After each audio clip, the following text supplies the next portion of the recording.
Hi there, it's Joel at DesignFlow Labs, and in this video I want to talk for just a minute about some advanced calculation field use cases inside of Podio. So within Podio we have calculation fields which can be used for simple mathematical equations like taking a number field and say multiplying it by a money field or something along those lines. But it can also be used for other purposes, leveraging the JavaScript capabilities. So in this example here, what we've done is we've taken some calculation fields and we've leveraged those to do some different things. We've created navigation links that allow us to essentially click and navigate to different sections of our record, our employee record here. Those section headers you can see down there at the bottom are created via a calculation field as well. We're able to leverage the calculation field to split out the employee's first name. That can be used, again, in conjunction with notifications and notification templates. And something else we did is we were able to format a date. So, as things are going out, and we have notifications, we wanted to be able to format the employee start date so that looks really nice on their offer letter, when that's built as well. So a lot of things that we can do using JavaScript inside of those calculation fields that allow us to do things like this. So here's what this looks like, from the app perspective. Again, I've got these navigation links. Inside of Podio, I can click and go to these sections where there are different fields, underneath those. Something else that's really popular in Podio that we're able to do is, in this case, we're able to create basically a task table summary.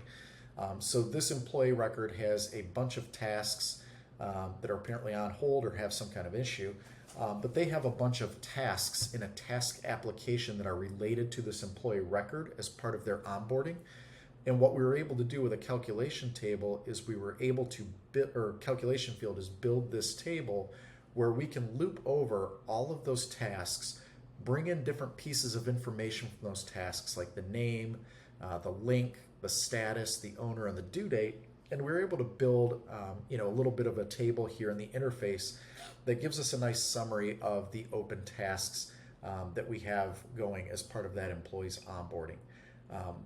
Within those, those lines, we're even able to click, and get right to those specific items in Podio rather than, scroll all the way down to the very bottom of the item and find those related records there. So again, just another thing that a lot of folks like to do with Podio to either format information, or create better experiences from an interface perspective, like building section headers, navigation links, creating these, summary tables, things like that. So there's a whole host of opportunities, and things that you could do with those. If you're interested in learning more, highly encourage you to sign up for our advanced Podio and Podio workflow automation training. We have a whole lesson dedicated around how to go about building, some of these capabilities. We've even got a little bit of a tool in there with our own Podio CalcBot, which is a GPT that can be used to help you troubleshoot and build a lot of those calculation fields if JavaScript is not your thing. So again, hit the link. Highly encourage you to sign up for the training to learn